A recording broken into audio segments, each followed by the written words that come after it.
I'm sorry about your aunt, Arthur. Um, okay, so, um,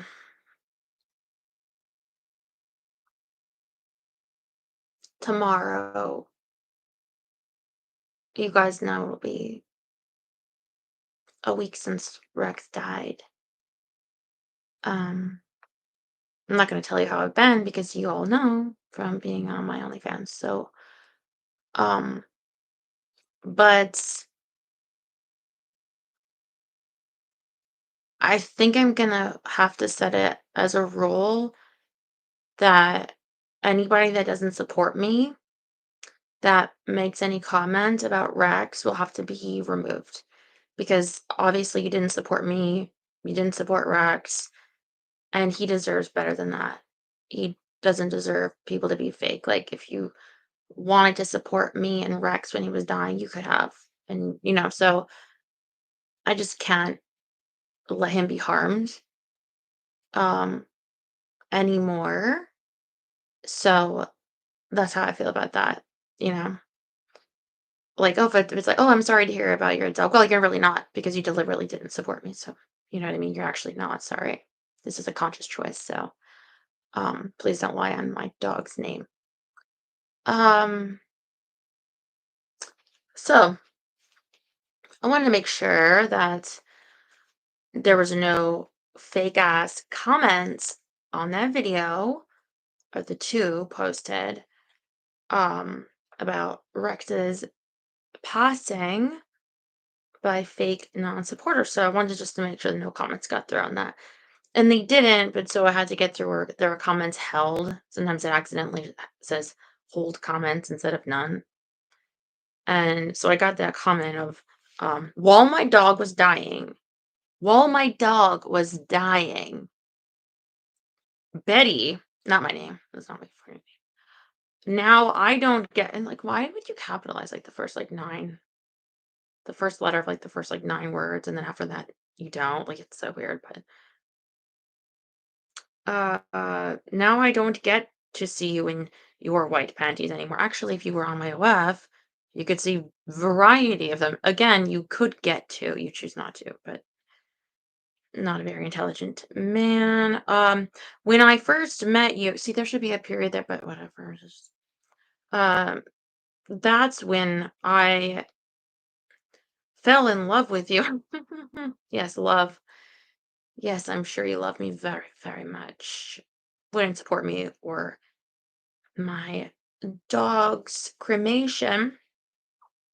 Now it's all gone. Oh, really? All of that deep love is gone. I should very much mourn this, and I have to find someone else to fall in love with.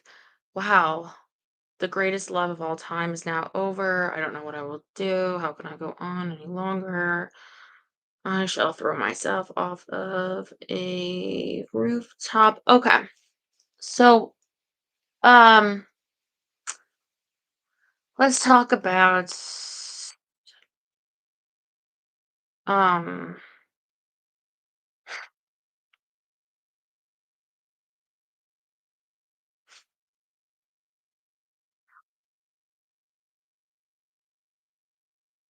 I get told it doesn't go away. They obsess forever. And my God, Ryan, do you fucking fit the mold or what? You're really gonna stalk me like this forever? All right. And on 2 fucking accounts, you wrote out this whole embarrassing thing, by the way. Like, I mean, you weren't smart before. I mean, I was on uh heavy psychiatric drugs.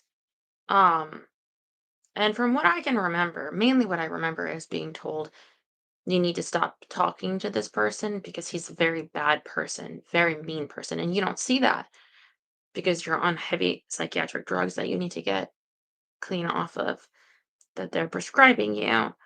Um, but even then, looking back, you weren't intelligent, but it's been what, 5 years? And you're really didn't get any smarter? Okay.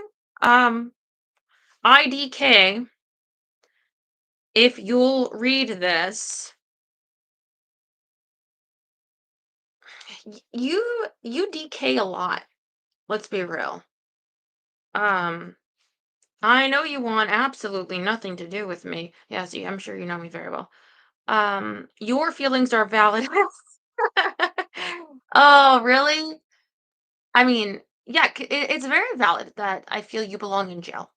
You've committed crimes against me, unspeakable, horrible, traumatic, irreversible, and have harmed my mom before she died at a young age to witness her daughter have to go through a crime like that and alter my ability to cope in her final years before she passed. Not to mention now, my dog being gone and everything else happened to me, but yeah, it's valid. You belong in jail. But I just wanted to apologize. No, not accepted. Let me tell you why. If I was to accept your apology, and this is all okay to, to do this to people, clean in the wash. What the fuck evils will you go on to do else? It doesn't get out in the wash. My life has been not only badly affected, but everybody that actually cares about me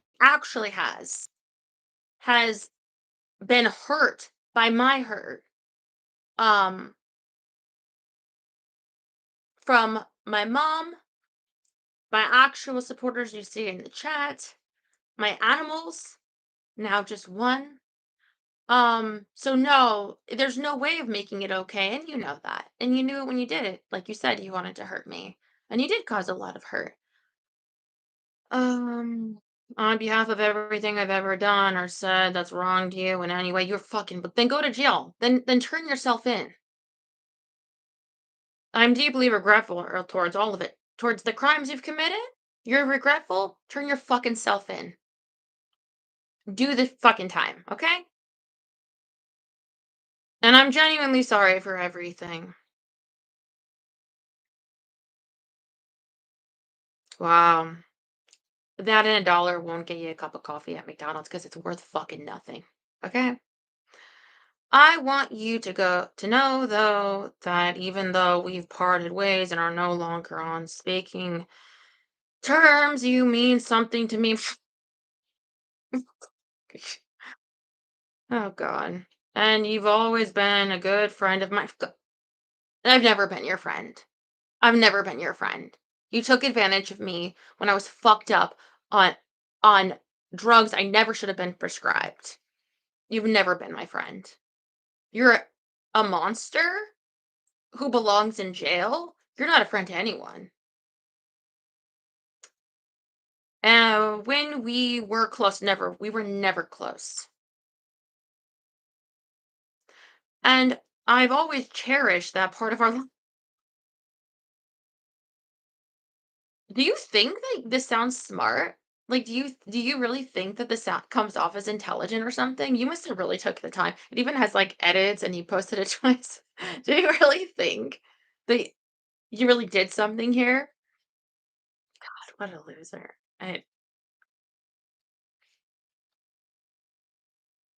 If you weren't such a fucking sociopath, I really would pity you. I really would feel bad for you that you have to be this dumb on top of being, I'll keep a little class and not say it, but yes. Um, cherish the and I say all this because I've become aware, you fucking stalker, that you now have cancer. Actually, I don't, but it's the right track of thinking. Um, that because cancer you can develop through the turmoil, the stress, the pain that's you've caused me, what you've done. Yeah, your cells can malfunction form, they can be like stress does cause cancer. This but actually, um, I don't have cancer. I've um had my mammogram. I'm trying to get a dermatologist just to be so I don't have any suspicious anything. It's just, I'm saying I may have cancer, but as I'm aware right now, I actually don't. And wanted to reach out. Yeah, do you feel guilty? Yeah, I told you that. I've always said that. Guilt is like that. You do something because you're not a smart person. You do something, and then it's like, oh, well, I guess if she dies, I don't want to feel guilty. I'll never apologize. God, why are dumb people so predictable? It's not very long. Um, I wanted to reach out and offer you my deepest and most thoughtful prayers. Ugh, you think that God listens to you?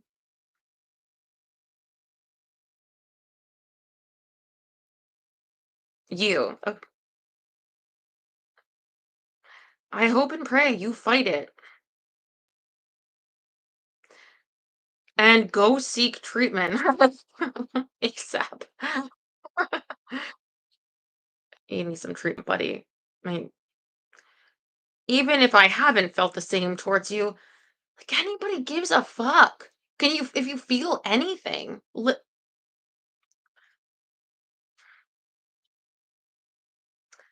as I used to, you mean so much to so many people, far more than you know. Oh, that's so touching, Ryan. I'm really touched so much.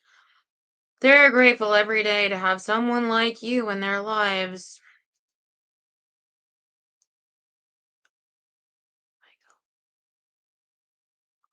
And there will always be someone who loves, cares, and accepts you for who you are. Oh my g Did you go and pick out Hallmark cards while your mommy was taking you to the store? And you thought, "This one, oh, let me type out from this one?" Oh my god. It's not even fortune cookie worthy nonsense.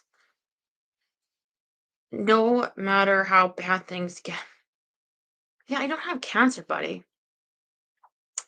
Once again, I'm sorry for everything. Turn yourself in. Clink. It's gonna come soon enough one day. A person like you're gonna get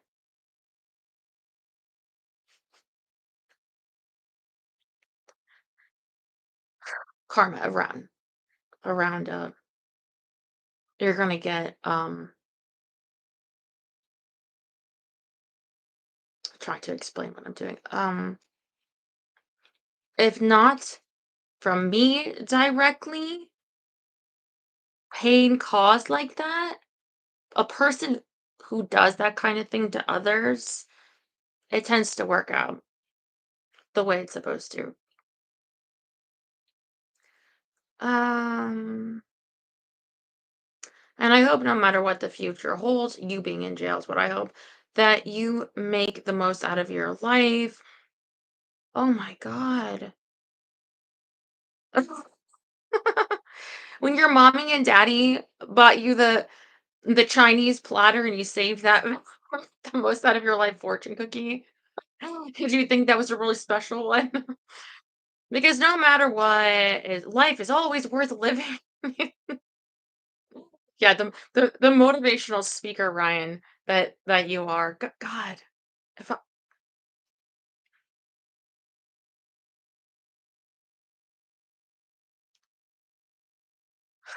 I'm thinking of things I want to say about your cellmate, but I'm not going to say them. Life is always worth living and fighting for. And he gives a fist like the. Okay. Best wishes. All right.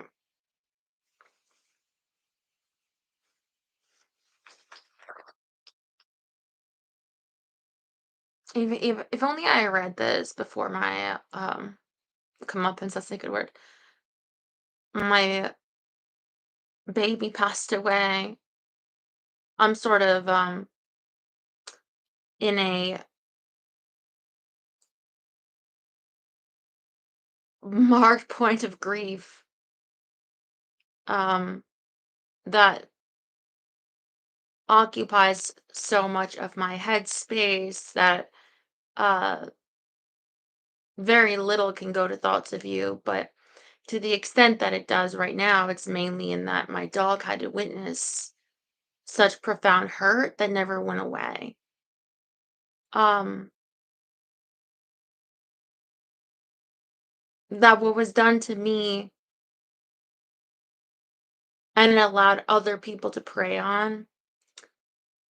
I feel so bad that that poor sweet dog that, dogs actually feel their owners feeling their tears and doesn't understand why mom is so hurt and cannot um take that pain away. So that's really where my mind is right now. Is more of an anger for his behalf. That of all the pain that I've had to go through, shaking, PTSD, um, that he had to bear witness to that, makes me the most upset. Other than that, just like stop stalking me. It's really creepy. Um, yeah, and for the people that actually have cared, and thank you so much for helping me out with his expenses, but also the air conditioning. I've finally got it fixed today, and some people have helped me, and it will help, over time if you can, because it's on. Arthur's called me like 20 times in a row. Like it keeps lighting up his number. I'm not gonna lift it up, but if you see it lit, it's Arthur. He keeps calling me. Anyway, Arthur, I can't talk right now. I gotta do. Literally, I asked you specifically, do not write a word about my fucking dog. You do not care. You do not support me. You didn't give a nickel, okay? To support him, his burial, a can of food, nothing, okay? Can you please block that person? Seriously, I asked for one thing. Don't say anything about my dog if you did not support him, okay? Thank you so much. I'm not gonna let you insult my dog. I'm not gonna let you do that. Where was that? Oh, yes, the air conditioner. So that was a pain in the ass. Super hot yesterday. And oh, I didn't get to say on OnlyFans because they don't like me to say, but about vomiting. But I threw up this morning. It was so hot and all this cleaning. I actually threw up. Um, so sorry I couldn't be. Oh, and as far as this channel, I'm not. Yes, it's the same one. You look at the name. Anyway, I'm not just because I'm partnered again. I'm not going to be like on this channel every day that I'm live. I'm still going to be on the other channels and stuff because I like to be naked. I like to be mostly naked. I like to be on my bare. But I still give you on here periodically, and then I can do more with like members and stuff I have now. So, um, but I did get approved as partner. I did reapply, although it's so bittersweet because a few months ago when I got that strike and they took away the partner that you can apply again in a few months, I had my dog and I was I was upset. Obviously, I made another channel and was crying on that, and we went forward. But I would so much rather have my dog than be on this channel right now at all. Have it gone. I mean, I'm when they're putting him down, I would have given him a kidney. I would have. They said there was some way, but I believe he's here. I still talk to him. So I'll talk to him right now. I love you, Rex. I love you. And I think that he's gonna come back. I do believe that he can come back when the time is right. And I saw a video. I saw a video. I probably can't show it here actually because I'm Porter. Um, of a dog. Well, maybe I can. It's would it be common? What do you call it?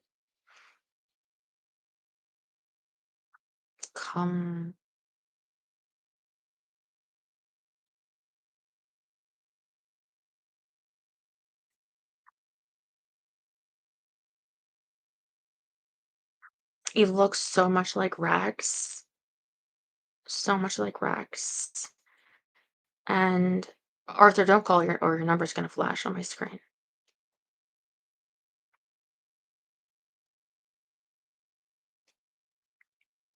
Hmm.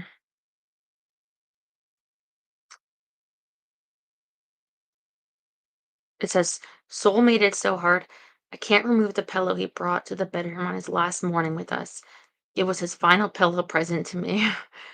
um, just cute, but okay. So look at he has the spot in his back, kind of like Rex. I mean, Rex has his own spot, but look at that. Look at that. Doesn't that look like him? Doesn't that look like him? His little face. The tail is everything because Rex had a little white spot in his tail, the tip, but he had that dark in the middle. Oh, oh, no.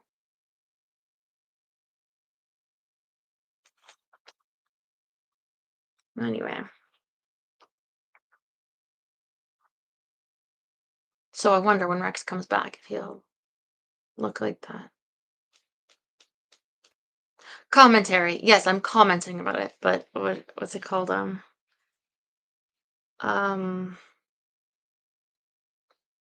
what's the matter? You probably have it. It's not really a thing that I do very often, so but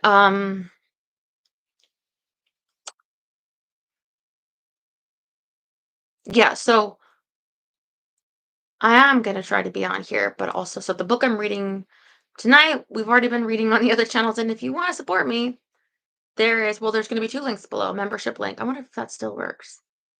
Um, because I kept it even when my partnership was taken away. And um a link to the OF. And all my other channels get posted there whenever I'm gonna go live. I put it whatever I'm gonna be on. Because let me tell you, it is annoying to have to get a dress on. But I did tonight. I tried to take a picture. I actually didn't even put pantyhose on, but they're kind of like the high hats. But um, it's much easier to just do like a robe and like a disrobe. Yeah, see, these thigh highs are coming up. I did put on heels.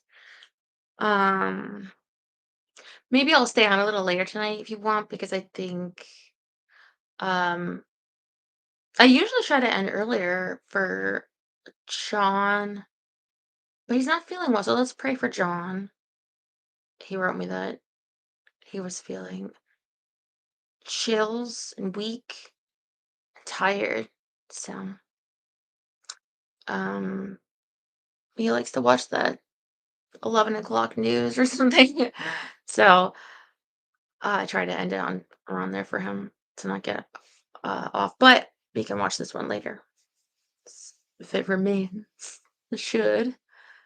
What else? So yeah, I can be reading The Immortal Irishman. That is the book that we've been reading. It's very good. And if you want to see all the other episodes we've done on this one, we're still in the well, I'll show you where we're at. We're not total beginning chapters. I mean, I think he's about to get arrested, the Irishman. But if you want to see the other ones, go to the link on my OF. They're there. And you can see all the other ones and get yourself caught up. But yeah, we're having some fun with this book. Um, yeah, I took the bath today. Um, that's about it. Some cleaning, and then it was easier after it got um cooler once the air came on. And Jared was right. He said you should save money because the newer one's more efficient. And yes, because remember I was complaining about my electric bills being like $800-900, really high. And I'm like, it's mainly that air conditioning. So that would be so great. I mean, if I could get that lower this summer. Um, so that is good. What else was I going to say about today?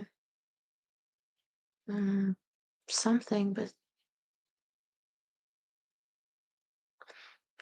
let's get to the book. I got a little coffee over there. I'm relaxed. See if my flip flops getting in frame.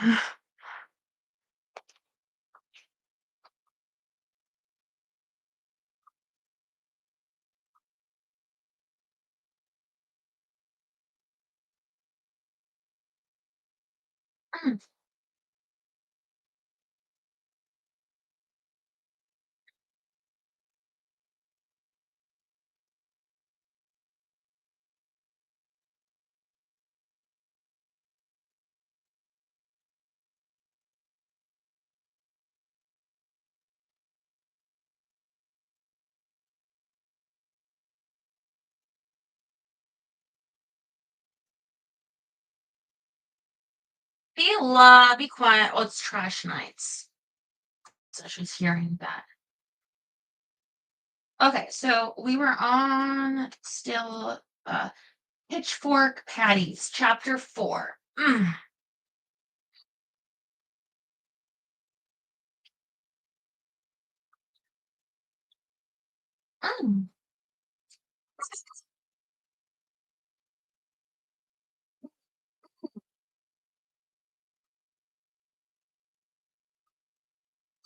I remember exactly where we left off. Mm. What started as a trickle became a river of out-migrating people, almost a 250,000 in 1847.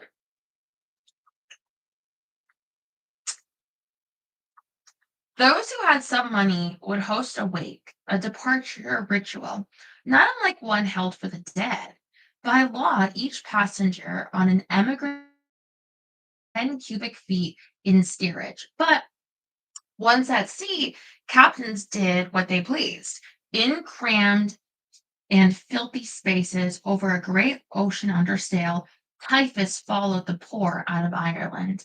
The disease and all its grotesque humiliations were more feared than a storm. In the cheap ships, where humans were cargo on the way to North America, just as timber was on the return, nearly 1 in 5 emigrants died that year. Wow. Imagine if like you're going in like American Airlines and 1 in 5 died. Like you'd be like, something's gotta change. That's quite a lot. Thus, a new term was added to the pile of Irish miseries, the coffin ships. Speranza's poem, The Exodus, was full of rage at the hemorrhaging of the island. 1 million a decade of human wrecks, corpses lying in fever sheds, corpses huddled on foundering decks, and shroudless dead to their rocky beds, nerve and muscle and heart and brain lost to Ireland, lost in vain. I flight Delta with her voice matched the mood of 1847 in County Tipperary. Corn stores were pillaged, and the grain spilling onto wet streets, onto the sticky bare feet of the hungry. In Donegal, a mob stormed a flour mill just outside Limerick. 5,000 people crawled and stumbled up a hill to declare to the skies, to the English, to God, a single vow: we will not starve. The cry went unanswered. By year's end, about 400,000 people had perished. English authorities started shipping Irish orphan girls to Australia, there to labor as domestic servants. Trevelyan approved, noting that Australians were less likely to object because they were not quite so fond of grievances as the excitable and imaginative Irish. A warm summer in Ireland had produced a huge harvest in grain, bound once more for stomachs in foreign lands. To those holding dead children in their arms, the polemicist John Mitchell had a response: drive the English to sea. He baited the castle, calling the Lord Lieutenant Butcher Clarendon, betting that an overreaction on England's part would prompt the en masse to rise. Duffy was not yet there with him, and when he tried to moderate Mitchell's tone at the Nation, his best known voice quit. Mitchell soon started his own paper for those who no longer saw a lawful way to right the wrongs in Ireland. Marr struggled with his feelings. His heart was with Mitchell, but his head was full of his father's caution. Who would fight? What would they fight with? The country people had no shoes, let alone guns, with against upwards of 50,000 troops and assorted mercenaries and police backups. How could a ragged formation of Irish with pitchforks possibly prevail without discipline, without arms, without food, beggared by the law, starved by the law, demoralized by the law, opposed to the might of England? They would have the weakness of a vapor, he said in a speech in Dublin in early 1848. Be bold but wise, be brave but sober, watch, wait, and leave the rest to God. But just a few days later, his caution was gone. The curfews emptying Irish neighborhoods of their own people at night infuriated him. British artillery pieces rolled down city streets, and dragoons of snarling men passed, insulting the men.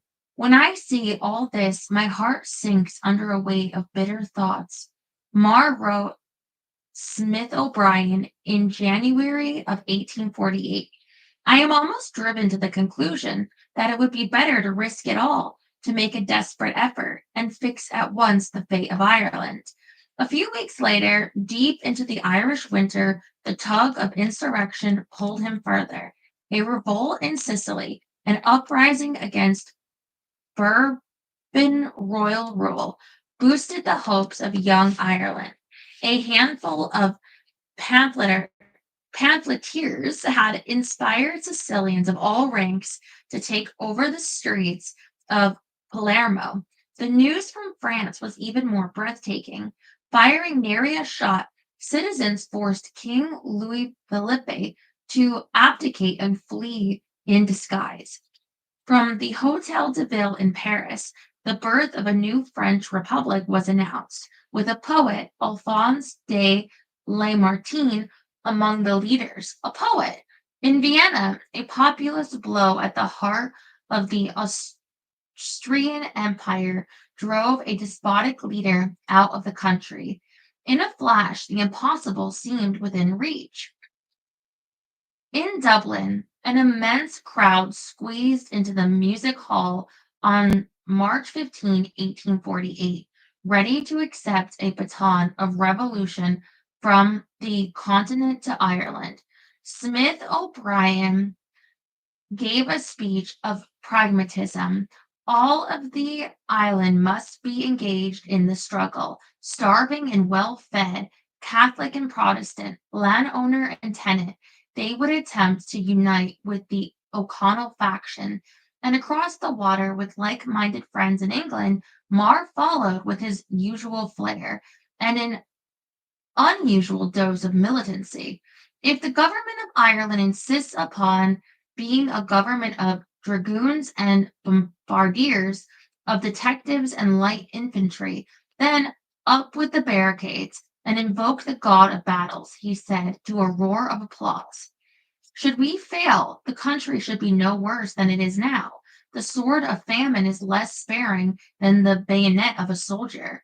The castle feared that an uprising in Dublin could happen any day, a rebellion of slaves, in Clarendon's words, that might wash over the island. He kept abreast of the strategy, the specific plans, the strengths and weaknesses of the leaders. What he knew came from a talented Mr. B. This was John Donnellan Balfe, Marr's fellow Clongowes graduate. Not long after Balfe had dedicated himself to young Ireland and the personal protection of Thomas Marr, he offered his services to the castle. A well-placed informant. Oh no! I am now at the disposal of your excellency. Should it be deemed serviceable to the causes of peace and order to obtain exact information on the procedures of the war bodies, he wrote the Lord Lieutenant in March of 1848. When grilled by Mitchell and Duffy, Balfe explained it all away to their satisfaction. As proof, he continued to write incendiary articles by the castle. Balfe delivered times, places, names, dates, conversations, and was well paid for it. The English were building a case from the inside. Balfe is a treasure, Clarendon wrote his superiors in London, and through him I hope to defeat much that is intended. Clarendon dispatched troops to the hospitals, to the General Post Office, to the Bank of Ireland, to Trinity College, to line the Liffey's docks, to squat in Marion Square and St. Stephen's Green. Dublin was fully occupied and under heavy guard. The Royal Navy redirected vessels from the Portuguese coast to Ireland. The big gunships steamed north toward the ports. The armored brawn of the British Empire was brought to bear against a few unarmed essayists, orators, and poets, not a seasoned soldier among them. Ireland is a starved rat that crosses the path of an elephant, wrote Thomas Carlyle, the Scottish philosopher. What is the elephant to do? Squelch it, by heaven, squelch it. Less than a week after the music hall event, the squelching began. Marr and Smith O'Brien were arrested and here we go, and jailed for their speeches. Mitchell was locked up at the same time. His offense was the prose he'd been rushing into his new journal. All three were soon out on bail. Marr never felt more alive. The language of sedition, he told a cheering crowd, is the language of freedom. Just days after his release, Marr was off to Paris with a small delegation, including Smith O'Brien. He stopped briefly in London for dinner with his father, a member of the House of Commons. Once again, the elder Marr tried to persuade his son to give it up. He warned me, Marr recalled, about trusting the fortunes of our cause to luck and desperation. It was too late. Marr's ideas had taken flight, and he was aloft with them. He had to see this through. In Paris, strolling along the Seine, all I can think of is that movie with the sharks, where like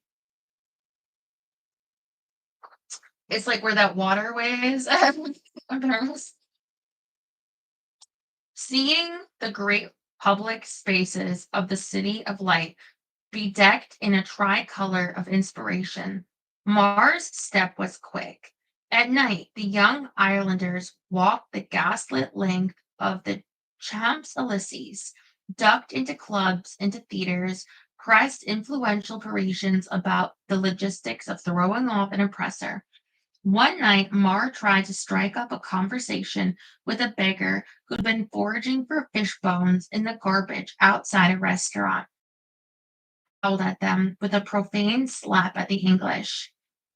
We are not Anglais. We are Irelandais. Irelandais, the pauper said. Tell Frongus, all drunks. The delegation from Dublin aimed high, a recognition by the new French government of the legitimate grievances of Ireland, and, in the event of an armed revolt, support. They poured their hope into Lamartine, for surely a man who roused his countrymen in verse was a kindred soul. They waited in bistros and cafes, day after day, for an appointment. At last, an audience with Lamartine, the acting foreign minister. But the Paris poet was dismissive and noncommittal. Good luck, gentlemen. What he didn't say was that England had warned the fragile new French government not to interfere with the affairs of Great Britain. Back home, the Confederation clubs marched in formation into the music hall, looking for the first time like an organized force, one that might be converted into a corps of fighters. As the restless settled into their seats, a woman dressed in white walked slowly down the aisle. All eyes turned to the poet, Jane Elgie, towering over Duffy, her editor and escort. In a nest of Ireland's budding rebels now stood a tall, stately, and most beautiful lady with exquisitely chiseled features, dark eyes, and hair, wrote one witness, Michael Kavanagh. Her poetry, signed as always in the hand of Speranza, had shown a rough edge of late, born of the great loss afflicting Ireland. Lines from the Famine year called out English genocide. But our whitening bones against ye will rise as witnesses from the cabins and the ditches. In their charred, uncoiffed masses, for the angel of the trumpet will know them as he passes. A ghastly,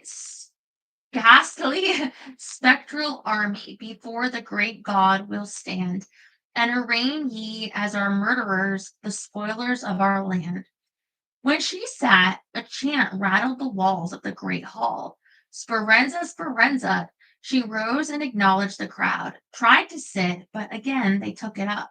Speranza, Speranza, Speranza. On it went, a soul-thrilling scene.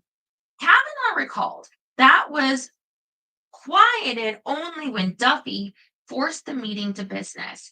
At the end of the session, was ready to take on the empire.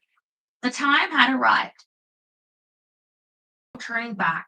I believe insurrection is, she wrote a friend in Scotland. Truly, death is certain, either by the bayonet or on the scaffold. Despite the rejection by the French, the lift of a Paris spring proved lasting in one respect. Marr conceived an idea for a flag, one third green, one third orange, as a nod to the Protestant North, and a unifying white in the center. He presented it at a gathering in Dublin. On stage was a harpist, the oldest of political prisoners in Ireland, dressed in the musician's costume that had been outlawed by the penal laws. The silken flag of three colors was unveiled. I present it to my native land, said Marr, and I trust that the old country will not refuse this symbol of new life from one of her youngest children. A few days later, the banner flew over and became the national flag of Ireland. The internal dithering was over. He felt invincible now. He would have gone to battle joyfully than to a feast. Duffy noted with some amusement. In perpetual motion, Marr was at his best. The crowd forced a quick trial on the young Ireland leaders. 10,000 people lined the streets leading up to the law courts. Marr was thrilled. He poked his head from a carriage, taking him to an uncertain fate in a hissing rain, waved and exulted with the men and women of Dublin. The jury was packed as usual with Protestants and loyalists, but a lone dissident had made it onto Marr's panel. It was enough to prevent a verdict. We are 11-1, my lord, and that one is a Roman Catholic, a juror shouted to the court as Marr was released. A Quaker and a Catholic provided the margin of liberty for Smith O'Brien. Now the castle's plan to sweep away young Ireland by trial would have to change. At the Prime Minister's urging, Parliament rushed through a much harsher, much broader law, the Treason Felony Act. Essentially, the Crown or Her Majesty's government in Ireland would be considered grounds for, essentially making it a crime to be an Irish nationalist. Any slight against the Crown or Her Majesty's government in Ireland would be considered grounds for a hard felony. This offense carried the penalty of transportation, the inventive British term for shipping someone out of the country to one of the empire's distant colonies for labor or imprisonment. In fact, it was a vanishing. The first victim of the new law was John Mitchell. He was arrested on May 13, 1848. Dressed in criminal grey and locked deep in Dublin's Newgate prison, the dungeon was filled with emaciated Irish who had stolen a loaf of bread or a meat pie, crimes that now warranted transportation. Mitchell was tried a week after he was plucked from his home. This time, the castle took no chances. Of 3,000 Catholics eligible for his jury, not a single one was chosen. It took less than 2 hours to reach a verdict, followed immediately by the sentence. Jailer put forward John Mitchell. He moved toward the bewigged and petticoated judge, his stare as level as a plumb line, the heavy clank of metal shackles on the floor. The sentence of the court is that you be transported beyond the seas for the term of 14 years. Marr was dazed by the suddenness of it all. 10 days earlier, Mitchell had been a journalist with a cause. Now he was headed for banishment in the West Indies. Throughout his life, at home with his father at Stonyhurst, in courts where he studied, when he first moved to Dublin, Marr had been taught that the English, for all their faults, revered the rule of law. What he witnessed in 1848 was a farce, a system of subsidized perjurers and armed butchers, as he called it. He rushed to the front of the gallery, shouting while reaching to grasp the hand of his departing friend. Police officers seized him.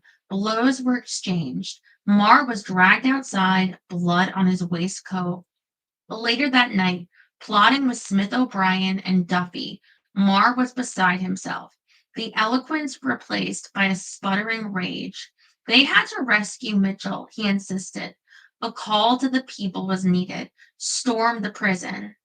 Duffy feared the cost. There was not a week's supply of food in Dublin, he said, and all the food in the island, except what was growing in the soil, was in warehouses where the English army could reduce it to ashes in 4 hours. Would Britain starve a nation to death as a punitive move? It already had, Duffy argued. Thanks to the industrious spy Balfi, the castle was one step ahead of the young islanders. Just hours after being sentenced, Mitchell was frog marched away under heavy guard through a long tunnel from the prison to a dock and a warship waiting in the harbor. Before dusk, a mere 2 weeks after his arrest, he was on his way across the Atlantic. From his cell in steerage, he started Jail Journal, a diary. May 27, 1848. On this day, about 4 o'clock in the afternoon, I, John Mitchell, was kidnapped and carried off from Dublin in chains as a convicted felon. At home in Waterford on Tuesday, July 11, Marr walked the length of the main room in the big family house. His father sat in a stuffed chair, trying to reason with him. Deep, wheezing sighs, a furrowed brow, fear, and a hint of disgust. 1 year into his term as a member of Parliament, the elder Marr was serving a government that was at war with his son. Out the window, the Ster in its summer sloth glided by, blue water to the sea. Smith O'Brien was in Limerick, trying to time an uprising by the Confederation clubs. Assorted members scrambled around the island on the same mission. One was sent to America for guns and money. Another was assigned the task of winning over the Catholic Church. No revolution could succeed without parish priests blessing the barricades. Mitchell was in his prison cot on a ship anchored off Bermuda, struggling with the heat and his asthma. An antique clock ticked in the Marr home. His father started in again, very deliberate, the words slow. You know the consequence will be dire, son. The boy's fate was not, as Mitchell had said just before his goodbye, in the hands of Ireland. He could call it off. Britain did not need another Irish martyr. Stop this madness now. The patriarch was a man of sizable influence, a loyal subject of the Queen, and certainly the good life was tempting. A few days earlier, friends had asked Thomas to dinner on St. John's Hill in Waterford. in a home as anchored and ivy covered as he was unmoored and peripatetic. A pleading followed. There's no use. You'll fail. You'll lose everything. I must stand my ground, said Mar. Oh, nonsense. Quit it and come with us. Where to? To Italy, to Greece, to Egypt. Mar thought about Rome in the fall, as Ireland turned sodden and cold. He thought of the Nile, the pyramids, carefree days with a party of honest, cheerful spirited fellows, full of life, intelligence, and the best good nature, to ramble from the Sur to the Mediterranean. He was still a member in good standing at the Waterford Club, and he liked the whiskey and wit, a welcome place for him by the fire at night, even after a speech in which he'd exoriated the Tories who held sway in that den. There he was a Mar from Waterford, all politics checked at the umbrella stand. But enough daydreaming. Ireland was in ruins, and now a bang at the door. Police! At the porch stood Captain Gunn and Constable Hughes, both acquaintances of the family. Sir, we have a warrant for the arrest of your son. On what charge? Seditious language, a speech at rank kale. A neighbor spotted. I'm sure I said that wrong, Terry. How would you say that? Or Rathkeale, Rathkeale, or maybe it's not a town. What was it? Children of the Revolution. That was a nice song.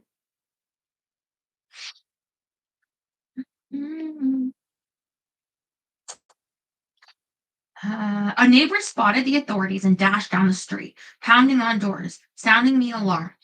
Church bells rang, alerting the rebels of Waterford in the clubs Mar had helped organize. A crowd quickly formed, blocking the streets. Mar went to the window and pleaded with the mob to disperse, else one of his friends could be shot. He would work it out with the police in private. He made his case for 10 minutes to no avail. In his parlor, he was soon joined by the leading citizens of Waterford. Outside, the crowd filled the mall that met the quay, 20,000 or more people, most of the town.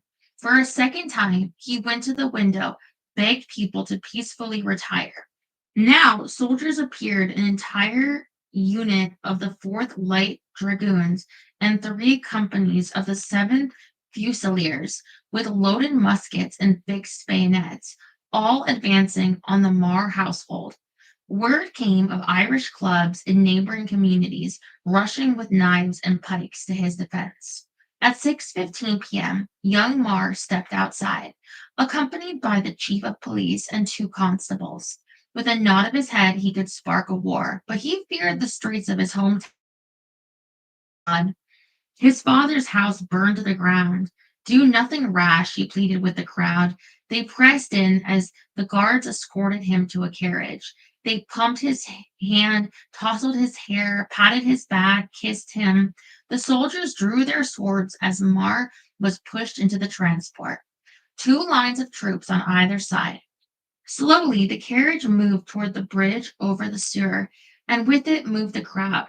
Women leaned from open windows in second stories along the quay, waving handkerchiefs. Young men pushed past the troops, pressed up against the carriage windows. For God's sake, sir, give us the word, give us the word.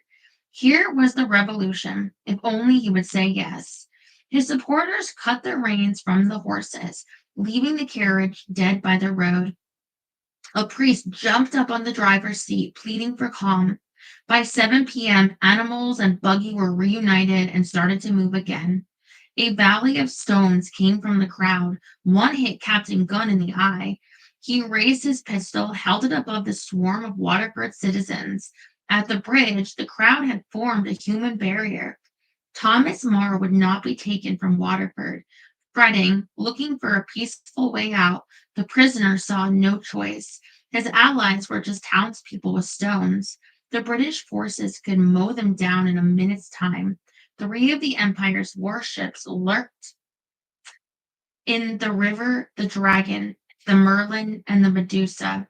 Waterford might be blown to rubble before midnight. The faces of the mob, tight clenched, were familiar. His neighbors, his family, his lifelong friends. Amar poked his head out of the carriage to speak again. He vowed to return soon, when the time was right. After this pleading, the crowd moved aside to allow the carriage to cross the river. On the other side was an obstruction of heavy timbers. As the soldiers removed the latest obstacle, they were pelted with rocks. Then, free of Waterford at last, the police escort made a gallop to a terminal for the mail train. 17 miles away, Marr was conveyed under guard on the overnight transport. He arrived in Dublin at 3:15 a.m. He had not slept. In his jail cell, replaying the past 12 hours, he was troubled by a persistent thought. Had Ireland missed its moment? As promised, Marr returned. He paid an outrageous sum for bail and was released. His restraint and good conduct in Waterford had persuaded a judge to unshackle him, pending a hasty trial. Then the Crown could put him away for good. At once he rushed south to match strides with the other young Ireland leaders. They called for a mass meeting on a sacred site, the Sentinel of Slievenamon, known in Gaelic mythology as the Mountain of the Women. But only men were summoned to this summit. On Sunday, July 6th, fair use. That's what I was looking for. Fair use. Yeah. Sorry. like, let's take us back over half an hour ago when I couldn't come up with what I wanted to say. But I do not have dementia. Actually, dementia is not in my bloodline that I know of, so it should be good.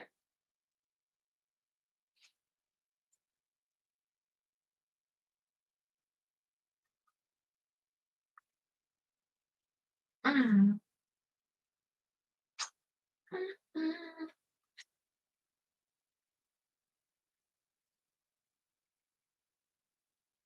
Near the top, at 2,300 feet above sea level, he looked out at the rumpled rock-fenced spread of three counties, Tipperary, Waterford, and Kilkenny, staring down at slight, gaunt-faced men ready for battle, squinting in the bright light just after 2 p.m. Marr turned to address his countrymen, to speak and commit an act of legal treason before 50,000 witnesses. He was an accidental rebel, Marr explained, but with the great hunger he saw with perfect clarity the worst of all English crimes. That tragedy had left him with no choice. As a final incentive, 2 months earlier, Charles Trevelyan had declared the famine over, despite all evidence to the contrary. He'd seen early reports of peasant fields growing free of blight and took the opportunity to proclaim victory and bring what passed for British relief efforts to a close once and for all. For all his work during the famine, Sir Charles Trevelyan had been knighted. The potato was smitten, but your fields waved with golden grain. Marr shouted down from Mount Slievenamon. It was not for you to your lips, it was forbidden fruit. The ships came and bore it away, and when the price rose, it came back, but not for the victim whose lips grew pale and quivered and opened no more. Many in the crowd bowed their heads, a tribute to the lost, and murmured a prayer. The fact is plain that this land, which is yours by nature and by God's gift, is not yours by the law of the land. There are bayonets between the people and their rightful food. He brought up John Mitchell more than 3,000 miles away in the hold of a ship.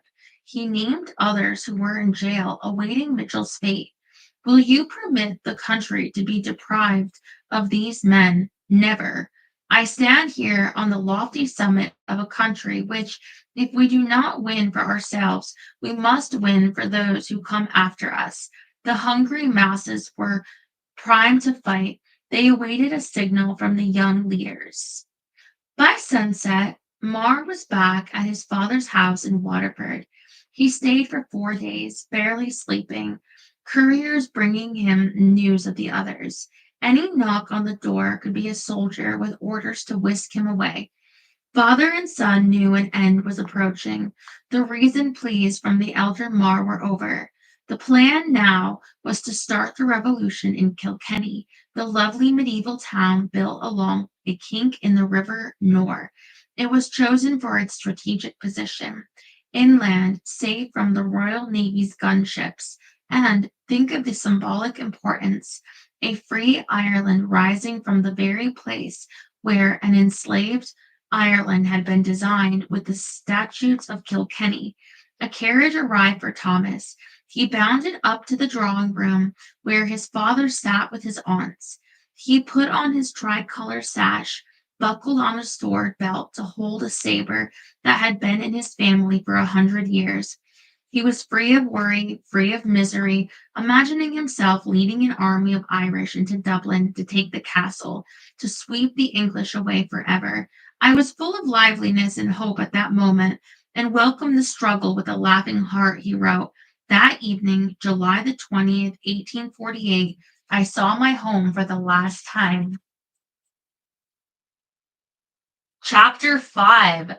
The meanest beggar in the world.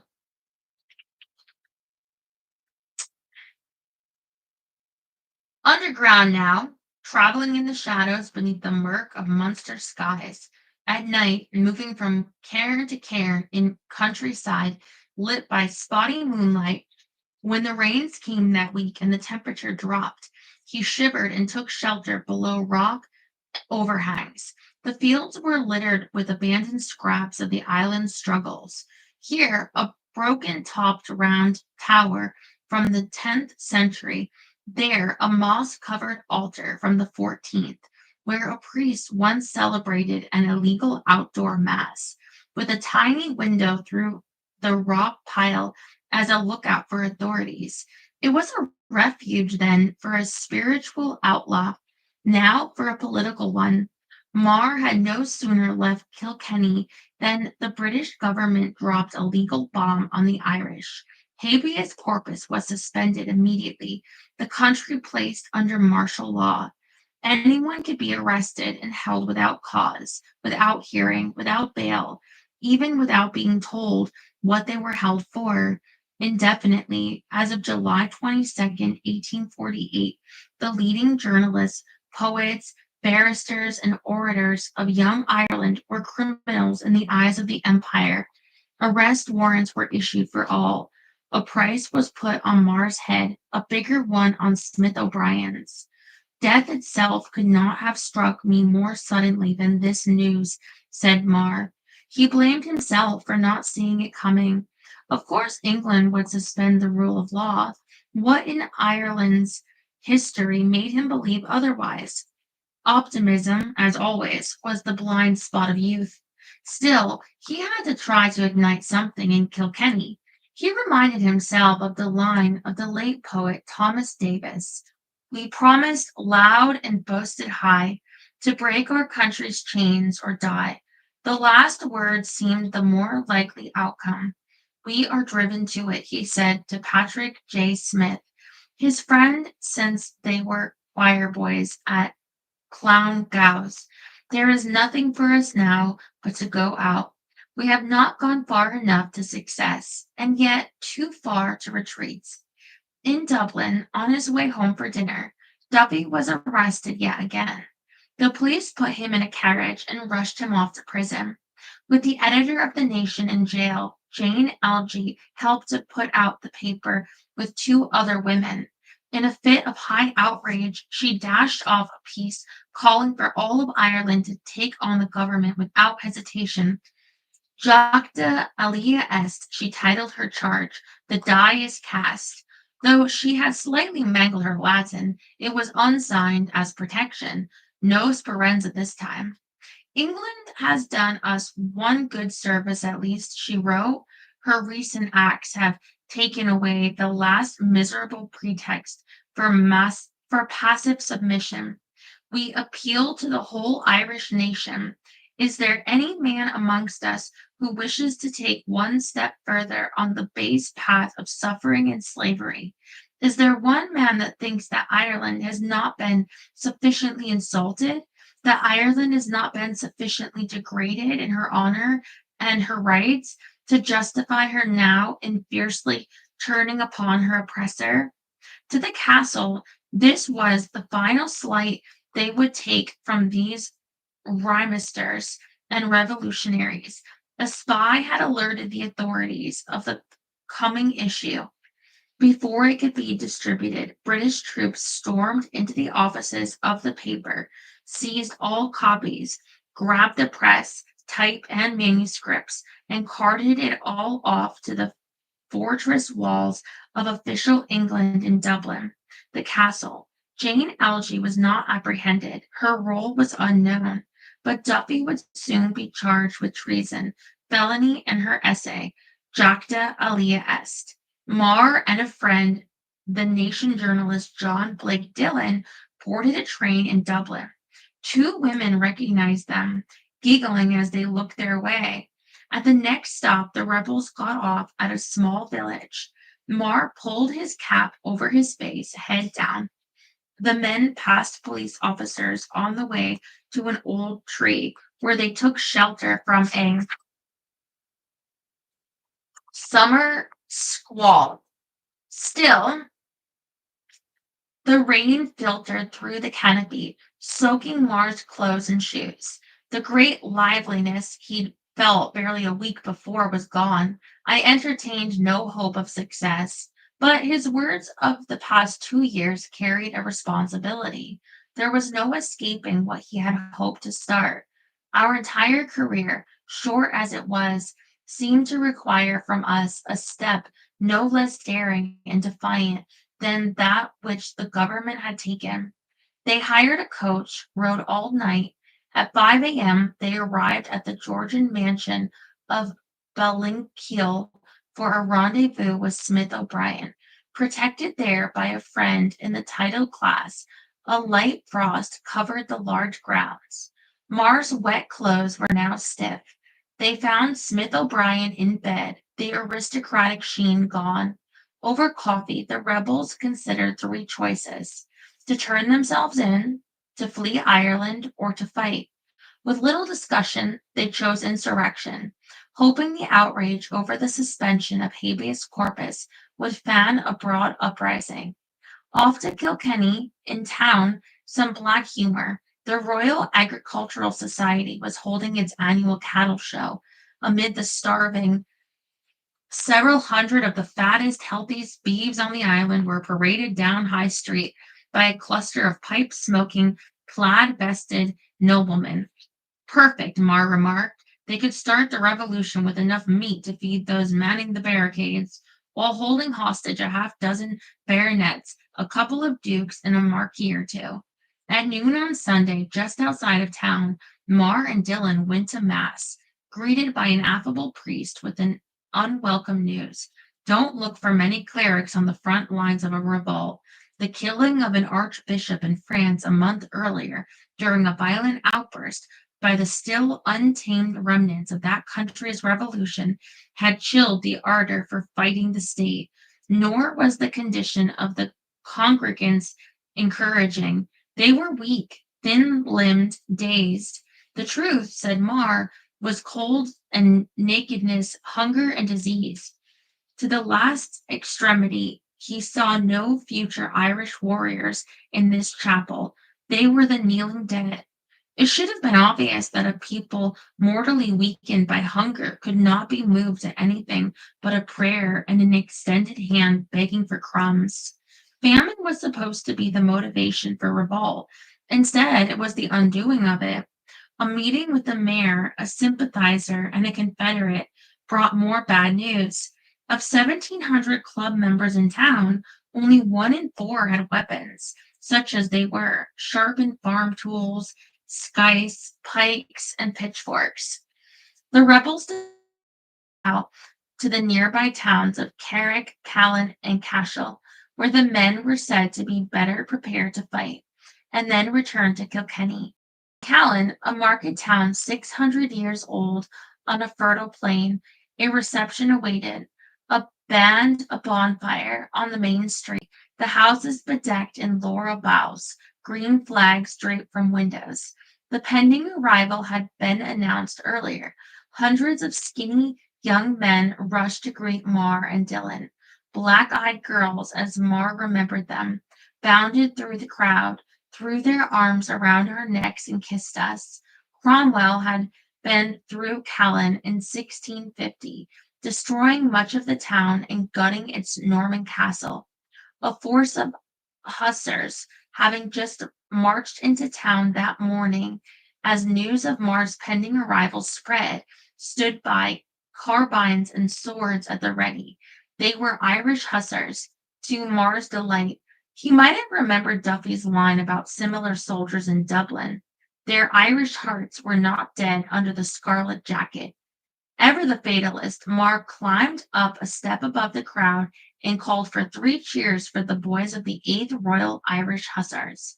He was careful with his words to the people of Callan. Nothing too specific, just keep up the spirit, lads. Word will come and again. How about another hand for those hussars?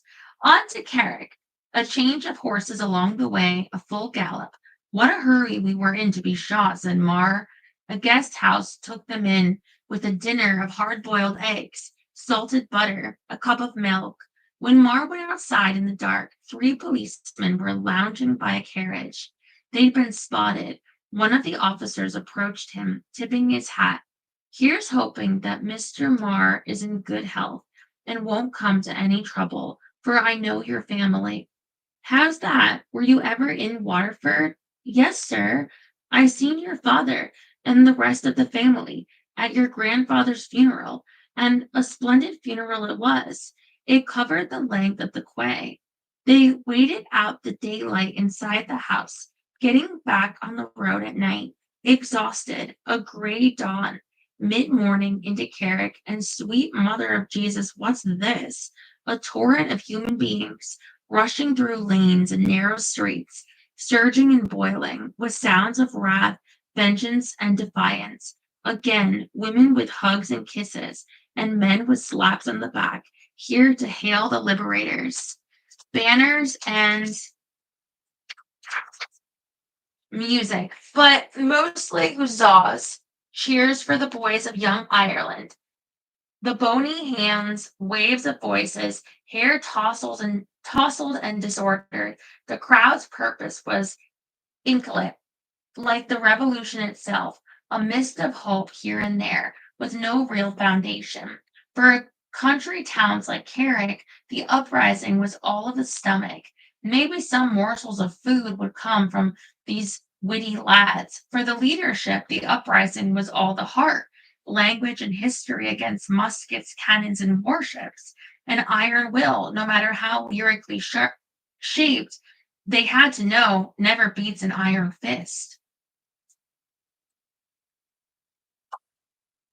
Smith O'Brien had made his way to Ballingeary, County Tipperary, where he took up with a small force, some of them armed.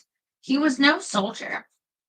He was trained in philosophy and speech, politics and law, but the oldest, most experienced member of the rebel leadership forced himself to be a general on his first and last day of the Young Ireland Revolution, July 29. His band spotted a hostile group of police and followed them to a house with a large cabbage patch out back, home of the widow McCormick and her 5 children. The police took the family hostage and went inside, barricading the windows with furniture and mattresses. Smith O'Brien ordered them to throw down their arms, release the widow and her children, and come out. We shall not hurt a man of you, said Smith O'Brien. You are Irishmen. In response, the police opened fire. One of Smith O'Brien's men, Thomas Walsh, was shot dead, dropping at Smith O'Brien's feet. Another, Patrick Kavanagh, was gravely wounded. He fell to the ground, blood spurting from his thigh over the cabbages. The children shrieked. Police reinforcements, more than 100, soon arrived. Smith O'Brien and his men scattered. He was ushered out of Ballingarry at night. A few days later, though dressed in a hooded cloak, he was recognized at the railway station in Thurles, arrested without a scuffle. He was turned over to a British general in charge of the occupying force of Southern Ireland. The officer wanted to make sure he had his man. The informant, John Balfe, was brought just outside the cell. Shielded from view, Balfe pointed to Smith O'Brien and identified him as the leader of the Young Ireland Rebellion. The prisoner had no idea he was being betrayed. Ballingarry killed us all, said Jane Elgray after the debacle of Widow McCormick's cabbage patch. I have never laughed joyously since. For more than a week, Marr slept in haylofts and roadside ditches, an invisible man by day, a phantom on the run at night. The time he spent in midsummer fields gave him a close view of yet another collapse of Ireland's food, for the blight had reappeared the year before. Potatoes had come up clean and remained so to the harvest, but the planting had been small, producing not nearly enough food to curb the great hunger. This year, more seed potatoes were put in the ground, and with every spade of earth turned to cover a future meal went a dollop of hope. But here it was again, acres rolling away beyond rock fence lines to other acres, in shades of hideous black, from sea to sea, one mass of unvaried rottenness and decay, said a man who was on the run with Marr. A fellow rebel, Terence McManus, went looking for Marr, searching throughout the South for him.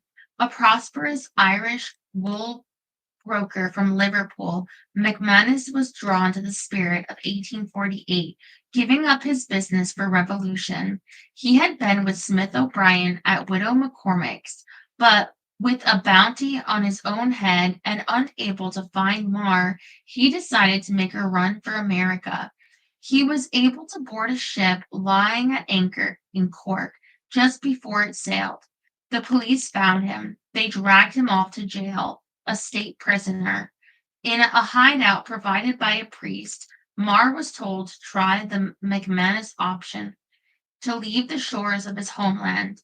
The cleric had it all arranged: the ship, travel, logistics, connections in New York. Marr never gave it a thought. It would be unfair, he explained, to run away while his brother rebels faced a vengeful crown. The priest tried another route, negotiating with the Lord Lieutenant. What came back from Clarendon was an offer. Marr's life would be spared if he pled guilty to crimes against England. He rejected it immediately, but the British press, which had already made a laughingstock of Smith O'Brien's stand at the cabbage patch, printed a lie floated by the castle that Marr had cut a deal to leave the country. Marr was infuriated by the slap at his honor. He sent a letter to the Evening Mail in Dublin demanding a correction. My character is now more dear to me than my life, he wrote. It is all that now remains to me. In hiding, in desperation, the outlaw and his confederates hatched one final plan. They schemed of taking over the Rock of Cashel, the great chiseled stone stronghold that rises out of the Tipperary plain. The kings of Munster had been seated there, starting in the 5th century, one of the exalted shrines of Ireland. The rock was a religious center until a siege by English forces resulted in a massacre of nearly 1,000 in 1647. The bodies were stacked 5 deep in the churchyard. Try to imagine, Marr said, the new Irish tricolor flying over the highest turret of that ancient and nearly abandoned castle. They took off at once, 3 men on foot at night, passing the police barracks outside the village of Holy Cross on August 12th. A sergeant throughout, he recognized Marr in the darkness. Fine night, gentlemen, said the officer. It was them. He made a signal, and 6 officers grabbed the rebels.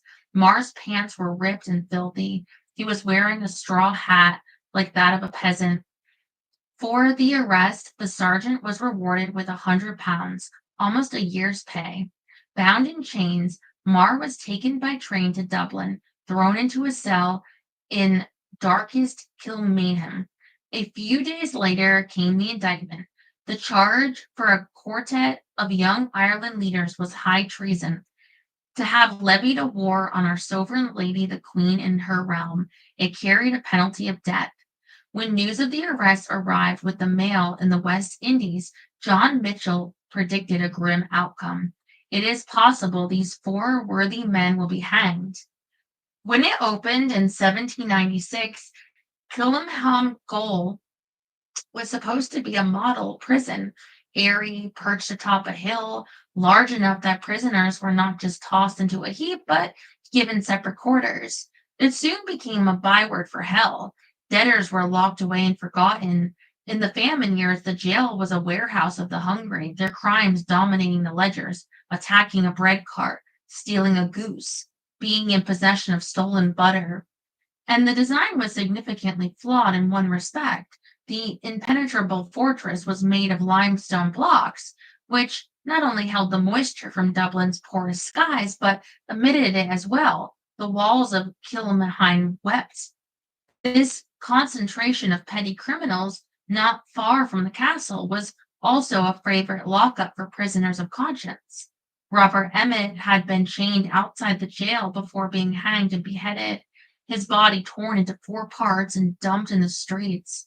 Emmet's background, a Protestant from a wealthy family, a student at Trinity, could not spare his life for leading an uprising in 1803. Like Thomas Mar, Emmet had been the darling of Dublin, an orator with flair and flash. Emmet's fate now looked to be Mar's. His crime called for the guilty to endure the ritualized barbarism that had been the English penalty for high treason since 1351. Whether it had a deterrent effect was beside the point. It killed traitors. The guards at Kilmainham may have reminded Mar that following the butchery of the beloved Emmet, no one would claim his body parts.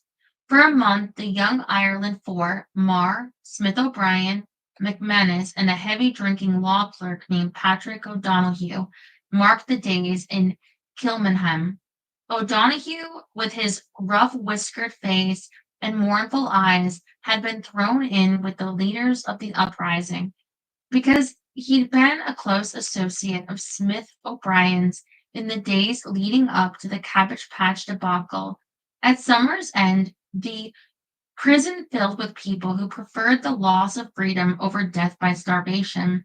Each cell had a tiny barred window that had been cut into the thick flank of the limestone walls. Over the course of a day, you could follow the sun's direction by how a square of light moved across the cold floor and walls. Mar the elder came to commiserate with his son. He was working his connections, scheming of some way for the boy to plead guilty to a lesser charge. Thomas would have no part of it. He welcomed the clothes his father brought him, the blankets and good food, a typical day's ration at Kilmainham called for milk and stirabout in the morning, bread in the evening.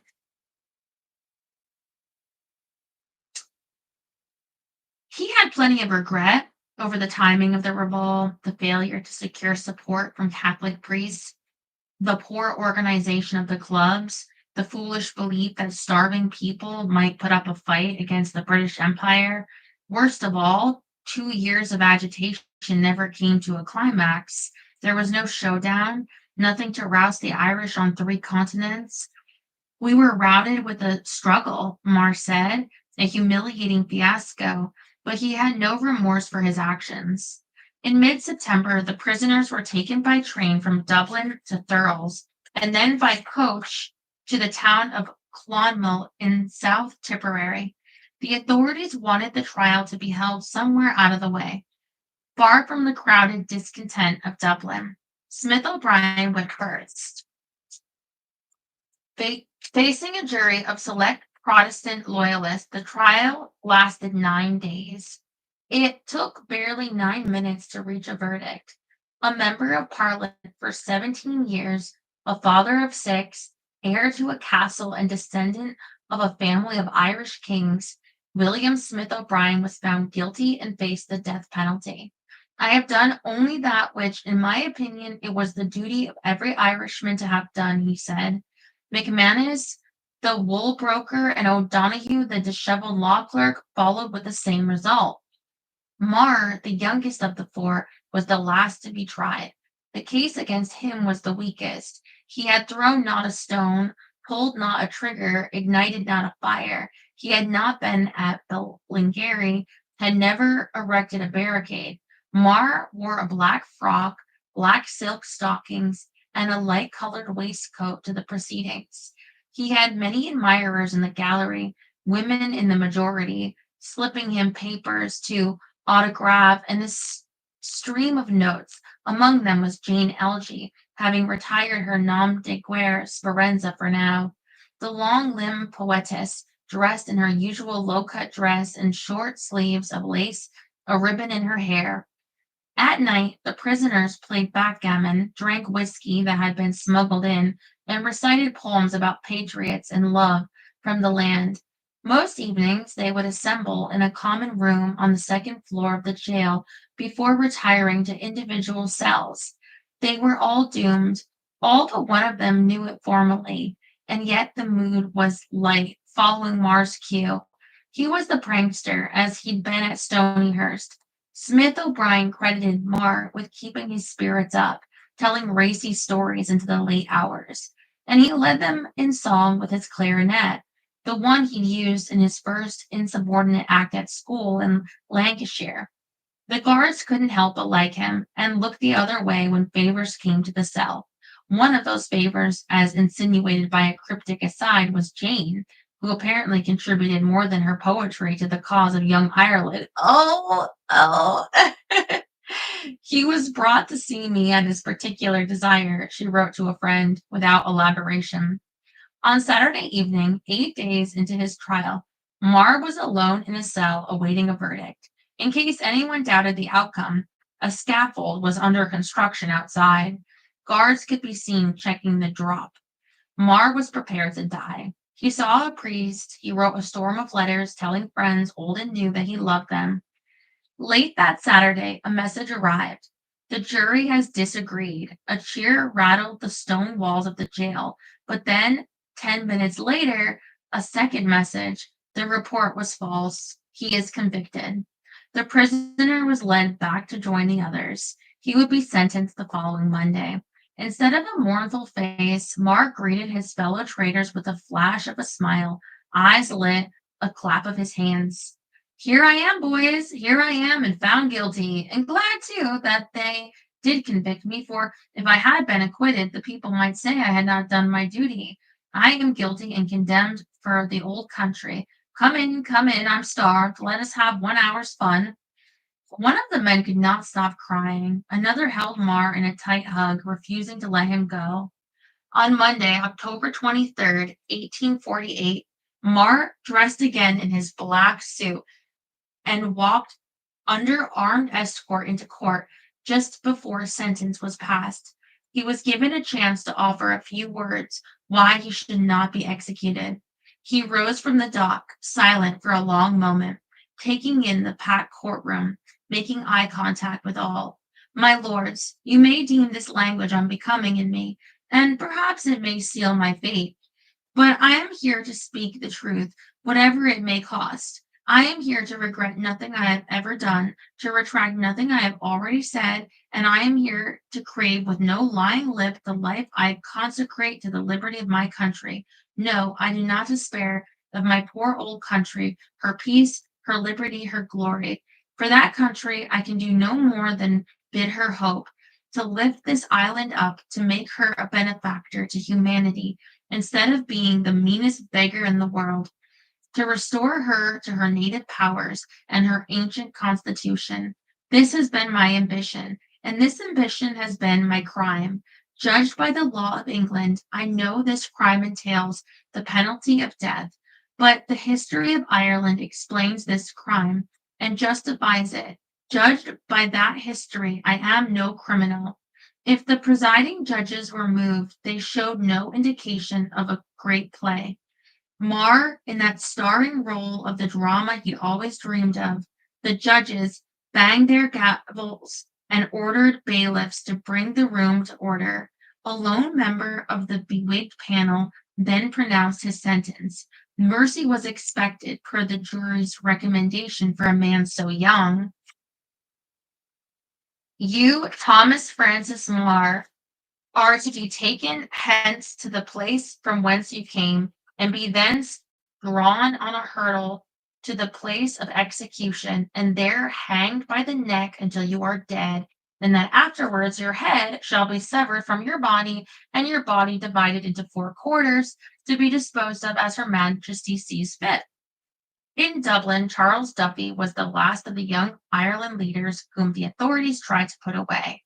He had faced several earlier trials, but managed to elude a Crown-ordered outcome. They had him dead to rights this time. Even though he wasn't physically present, he was editor of The Nation when the journal printed Jacta Alia Est. He had languished in jail for months without trial. The blunt effect of the suspension of habeas corpus. Maybe he would sit an entire year. There was no hurry on the part of England. Jane Elgee was torn. She knew her close friend might be banished from Ireland, forced to sweat away the days in the penal colony of Australia for something she had written. Overwhelmed by guilt, she went to the prosecutor's office and confessed. The peace in the nation, from the title to the overt call for insurrection, was hers. This put the Crown in a difficult position. Beautiful, famous, well-spoken Speranza, daughter of a fine Protestant and monarch-loving family, was the kind of martyr that might prompt the Irish to take a second look at rebellion. A deal was cut. No prosecution if Jane Elgee promised to give up writing political poetry. She agreed. I shall never write sedition again. She told a friend in a letter, the responsibility is more awful than I imagined or thought of. With Jacta Alia Est removed from Duffy's indictment, no verdict could be reached, but he was not given his freedom. A retrial was ordered, the 5th. At the same time, the global Irish community, its ranks swelled by famine exiles, called on England to spare the lives of the political prisoners in Clonmel. From the U.S. Congress, from newspapers in New York, Sydney, Toronto, and even London, the Crown was castigated for sentencing these young men to death. How dare England condemn the savagery of other nations when it was throwing body parts of its brightest Irish subjects into the streets? Marr seemed resigned to death, but he would not go quietly. He had a string of visitors, friends, members of the press. He dashed off more letters, decorated his cell, and wrote poetry standing up. One titled Prison Thoughts was composed just days after his death sentence had been pronounced. I love these gray old walls, although a chilling shadow falls along the iron-gated halls, and in the silent narrow cells, brooding darkly over dwells. His celebrity grew with every day that brought him closer to the knotted end of a rope. Words from his speech in the courtroom at Clonmel were framed and hung in Boston slums and Liverpool docks and Australian farm huts. His boyhood friend, Patrick Smith, soon to depart for America, was surprised to find Marr so upbeat. He was never more exuberant than when he lay hopeless of life, awaiting the final strokes of destiny and death. He wrote, when a reporter from the Dublin newspaper arrived to do a profile of the young Tribune in his last days, he discovered a witty jailhouse host. Imagine a little room about the size of an ordinary pantry, lighted from the top by a large skylight, with bare whitewashed walls, neither fireplace nor stove, and a cold stone floor. The journalist wrote, these were the materials Marr had to work with. And this dreary spot, which would have struck a less brave heart with helpless despair, he had, with his own hands, converted into a genuine expression of the poetry which formed the basis of his character and genius. The writer noted piles of letters, bookshelves stocked with all manner of tracts, bright rugs, paintings on the wall, scraps of half-written verse on small desk. Mar left the visitor in stitches. The mirth at times may have been forced. Alone in his darker moments, Mar gave away his earthly possessions and tidied up his affairs. Early one morning, a gust of jailers came through and rushed the four prisoners out of their cells. They were shaken awake, chained, then led to a coach, which conveyed them to Dublin under the escort of British soldiers. After getting word of a plot to rescue the prisoners, the castle had decided to ferry them out of Clonmel. Distance from the executioner's hurdle lightened the spirits of the state prisoners. Smith O'Brien got to see his mother and his wife, Lucy, at Christmas. They brought along a surprise, a newborn child, his seventh. As at Clonmel, Mar was the most upbeat. To his journalist friends, Blake Dillon, he wrote that England would never be able to kill the spirit of the people. Beyond these shores, whenever two or more Irishmen are gathered together, everything almost can be done. The convicts' lives were on hold while a legal review worked its way through Westminster. In the late spring of 1849 came word that the judicial process had gone full circle.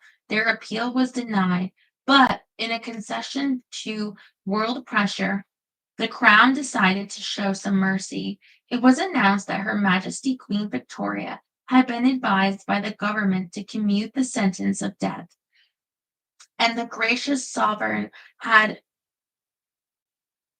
consented. The decision, as it was widely interpreted at the time, had everything to do with a plan by the Queen to visit Ireland later that year.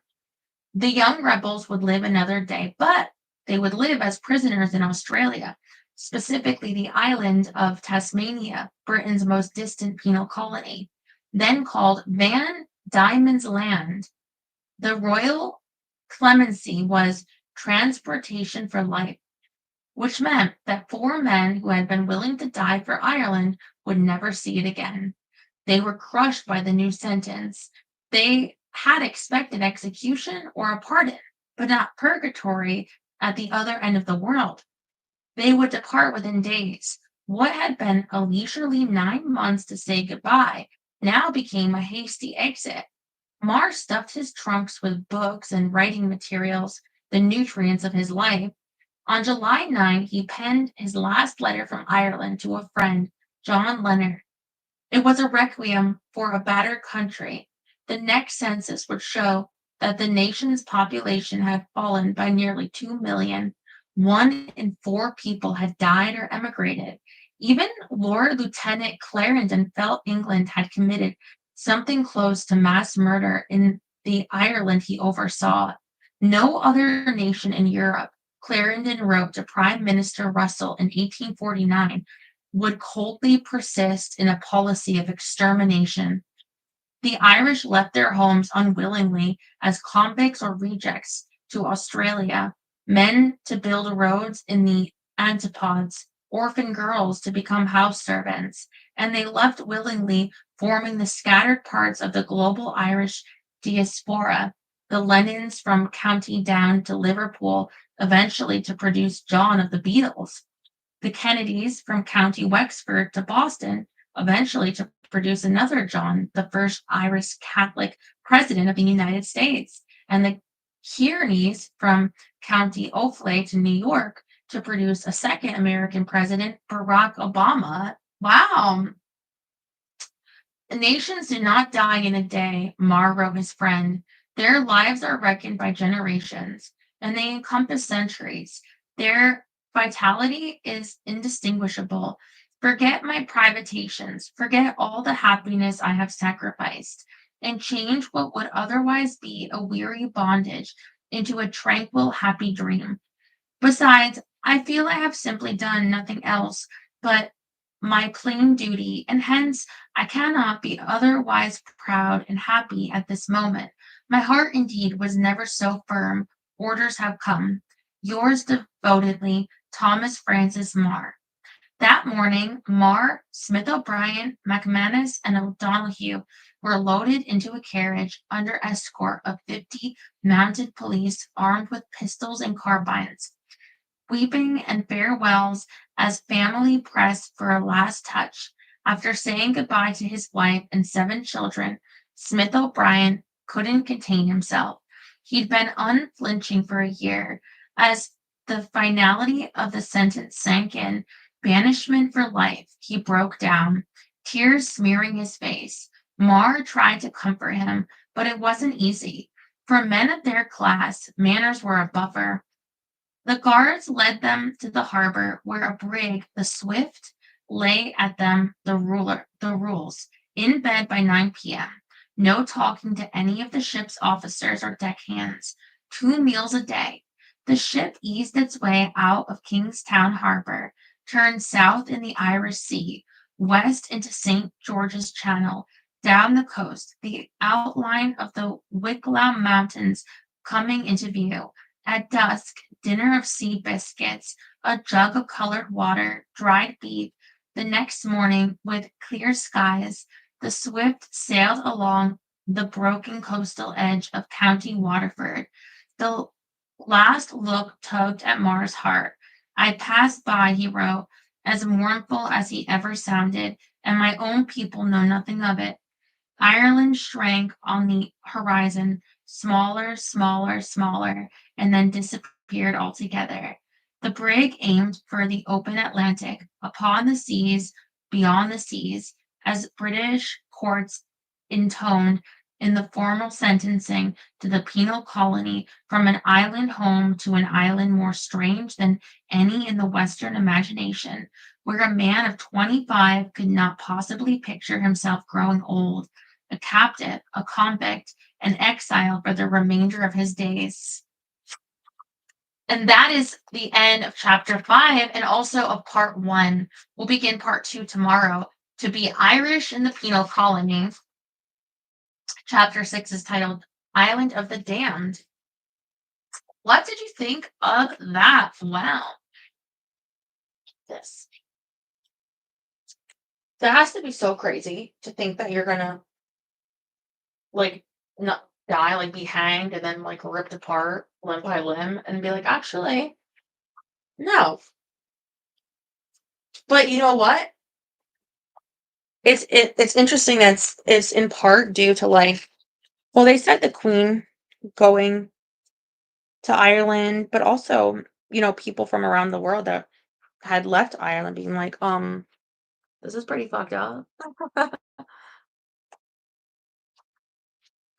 um Now is when it's gonna get interesting because we know he somehow escapes this prison and becomes, deeply embedded in American history. So it's like, how does this happen? So where the island stage is over, well, it's not really over because he's always Irish. He's literally titled the Immortal Irishman.